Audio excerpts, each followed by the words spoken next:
Hello friends, ओम श्री गणेशाय नमः। जय श्री कृष्ण। आप सभी का स्वागत है आपके अपने यूट्यूब चैनल पर।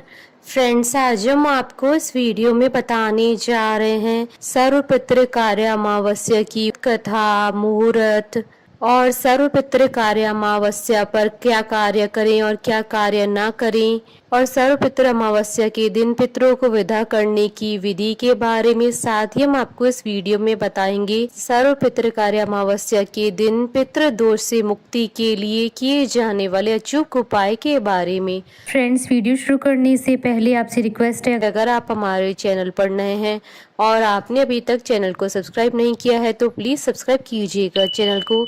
साथ ही प्रेस कीजिएगा बेल आइकन को, जिससे नए वीडियो से रिलेटेड नोटिफिकेशन आपको तुरंत प्राप्त हो सके। और वीडियो पसंद आने पर वीडियो को लाइक और शेयर जरूर कीजिएगा, ताकि सभी भक्तों को इस वीडियो का लाभ प्राप्त हो सके। और कमेंट बॉक्स में जय श्री कृष्ण जरूर लिखिएगा। प्रत्येक महीने की कृष्ण पक्ष की अंतिम तिथि को अमावस्या आती है।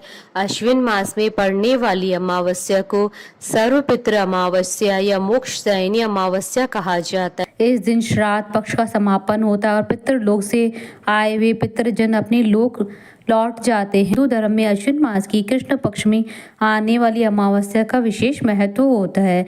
इस अमावस्या को अश्विन अमावस्या, विसर्जनी अमावस्या और सर्व पितृ अमावस्या के नाम से जाना जाता है। अश्विन मास के साथ ही श्राद्ध की समाप्ति हो जाती है और पूर्वज अपने लोक वापस लौट जाते हैं। अश्विन अमावस्या के दिन अपने ज्ञात अज्ञात पूर्वजों का श्राद्ध किया जाता है। इसी दिन पितृपक्ष का समापन भी होता है। धार्मिक मान्यताओं के अनुसार पितृपक्ष में पितृ धरती पर विचरण करते हैं और पितृपक्ष के आखिरी दिन पितृजनों को विदा कर दिया जाता है। इस दिन तर्पण, श्राद्ध और पिंडदान आदि कार्यों को करने का विशेष महत्व माना गया है। इस दिन पितरों के नाम से तर्पण व दान करने से पितृ प्रसन्न होते हैं, वह अपना आशीर्वाद देते हैं। इस दिन उन सभी पितरों का श्राद्ध किया जाता है जिनकी मृत्यु तिथि के बारे में जानकारी ना हो या फिर याद ना हो, इसलिए इसे सर्वपितृ अमावस्या कहा जाता है। मान्यता है कि इस दिन पितरों के निमित्त धूप देने से मानसिक शांति प्राप्त होती है। वैसे तो प्रत्येक अमावस्या तिथि को तर्पण और पिंडदान किया जा सकता है, लेकिन पितृपक्ष के आखिरी दिन पड़ने वाली इस अमावस्या तिथि पर पिंडदान, श्राद्ध व पितरों के निमित्त दान करने का खास महत्व होता है। मान्यता है कि पितरों का श्राद्ध व तर्पण करने से वे प्रसन्न होते हैं और अपना आशीर्वाद देते हैं, जिससे आपके घर में सुख और समृद्धि और खुशहाली आती है। फ्रेंड्स, अब आइए जानते हैं सर्वपितृ अमावस्या की शुभ मुहूर्त के बारे में। हिंदू पंचांग के अनुसार साल 2024 में सर्वपितृ अमावस्या 2 अक्टूबर 2024 बुधवार के दिन है। अमावस्या तिथि प्रारंभ होगी 1 अक्टूबर 2024 को रात्रि 9:39 पर और अमावस्या तिथि का समापन होगा 2 अक्टूबर की रात्रि यानी 3 अक्टूबर 2024 को सुबह 12:18 पर। इस दिन कुतुब मुहूर्त रहेगा 2 अक्टूबर 2024 को सुबह 11:52 से दोपहर 12:40 तक। कुल अवधि 47 मिनट है। और रोहिणी मुहूर्त रहेगा दोपहर 12:40 से दोपहर 1:57 तक। कुल अवधि 47 मिनट है।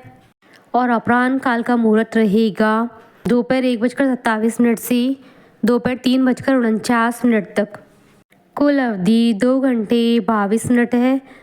इस दिन सर्वार्थ सिद्धि योग का शुभ संयोग भी बन रहा है। सर्वार्थ सिद्धि योग का प्रारंभ होगा 2 अक्टूबर 2024 को दोपहर 12:23 से अगले दिन 3 अक्टूबर 2024 को सुबह 6:20 तक। हिंदू पंचांग के अनुसार श्राद्ध और तर्पण के लिए कुतुब, रोहिणी और अपराह्न काल के मुहूर्त मान्य होते हैं। अपराह्न काल के मुहूर्त तक श्राद्ध संपन्न कर देनी चाहिए। श्राद्ध के अंत में तर्पण किया जाता है। फ्रेंड्स, अब आइए जानते हैं सर्वपितृ अमावस्या पर पितरों को विदा करने की विधि के बारे में। इस दिन प्रातः काल उठकर बिना साबुन के स्नान करें और स्वच्छ वस्त्र धारण कर लें। अब श्राद्ध के लिए सात्विक भोजन तैयार करें। बनाए गए पकवान में से थोड़ा थोड़ा भोजन निकालकर एक थाली में लगाएं। अब अपने घर के आंगन में या छत पर जाकर पत्तल और दोनों में भोजन और जल साथ में रखें। पितरों से उसे ग्रहण करने की प्रार्थना करें और गलतियों के लिए क्षमा मांगें। अपने घर की देहरी पर उपले की अंगार पर घी, चीनी और चावल की कुछ दाने डालकर अग्नि प्रज्वलित कर अग्यारी करें। शाम के समय सरसों के तेल का दीपक जलाकर चौखट पर रखें या पितरों से आशीर्वाद बनाए रखने और अपने लोक लौटने का आग्रह करें। फ्रेंड्स, अब आइए जानते हैं सर्व पितृ कार्य अमावस्या के दिन क्या कार्य करने चाहिए और क्या कार्य नहीं करने चाहिए। इस दिन पितरों का आशीर्वाद प्राप्त करने के लिए ब्राह्मणों को घर पर बुलाएं और आदर के साथ उन्हें भोजन करवाएं और दक्षिणा देकर उन्हें विदा करें। इस दिन गाय, कुत्ते और कौवे को भोजन अवश्य कराना चाहिए। ऐसा करने से पितृ प्रसन्न होते हैं। सर्व पितृ अमावस्या के दिन चींटियों को शक्कर मिला हुआ आटा खिलाएं, गाय को हरा चारा खिलाएं। ऐसा करने से आपको कष्टों से मुक्ति मिलेगी। पितृ पक्ष में पशु पक्षियों को अन्न जल देने से विशेष लाभ मिलता है। इन्हें भोजन देने से पितृगण संतुष्ट होते हैं। इस दिन पितरों के निमित्त असहाय व गरीब लोगों को भरपेट भोजन कराएं। ऐसा करने से आपके घर की आर्थिक परेशानी दूर होती है और धन संपत्ति का आगमन होता है। इस दिन संध्या काल में घर के ईशान कोण में पूजा वाले स्थान पर गाय के घी का दीपक जलाएं। ऐसा करने से आपको सभी सुखों की प्राप्ति होगी।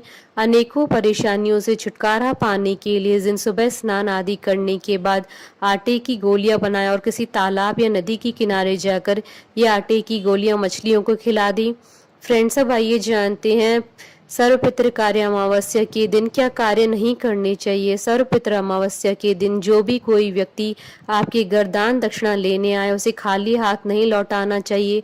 आप जितना दान या दक्षिणा देने में समर्थ हो उतना जरूर करें। साथ ही इस बात का विशेष ध्यान रखें कि अगर इस दिन आपके घर कोई भूखा व्यक्ति खाना मांगते हुए आता है तो उसे खाने के लिए मना नहीं करना चाहिए। ऐसे व्यक्ति को खाना खिलाएं या चावल आटा दान करें। सर्वपितृ अमावस्या के दिन भूल कर भी मांस मदिरा का सेवन न करें। ऐसा करना पितृ दोष का कारण बन सकता है, इसलिए इस दिन मांस मदिरा के सेवन से बचे। इस दिन बाल नाखून नहीं काटने चाहिए। साथ ही ध्यान रखें कि इस दिन शेविंग भी नहीं करवानी चाहिए। मान्यताओं के अनुसार ऐसा करना अशुभ माना जाता है।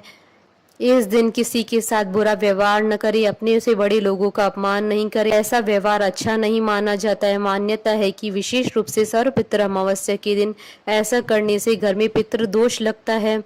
इस दिन आप श्राद्ध करें तो उसमें लोहे के बर्तन, बांसी फल फूल और बांसी अन्न का प्रयोग न करें। इसके अलावा उड़द दाल, मसूर, चना, खीरा, जीरा, सत्तू, मूली का भी सेवन न करें। यह पूर्णतः वर्जित होता है।